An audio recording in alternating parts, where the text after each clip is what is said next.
کیا آپ پریشان ہیں رزق کی وجہ سے؟ کیا آپ پریشان ہیں گھریلو معاملات کی وجہ سے؟ کیا آپ پریشان ہیں کہ آپ کی اولاد آپ کا کہنا نہیں مانتی؟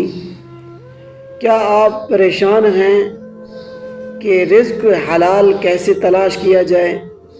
کیا آپ کو اندر کی بے چینی نے گھیر رکھا ہے؟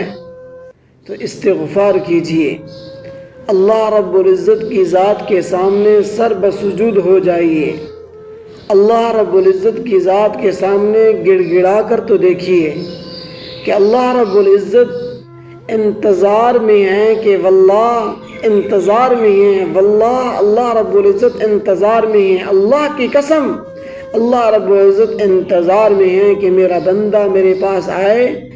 حدیث پاک کے اندر تو آتا ہے کہ میرا بندہ میرے پاس چل کر آتا ہے اور میں اپنے بندے کے پاس دوڑ کر جاتا ہوں۔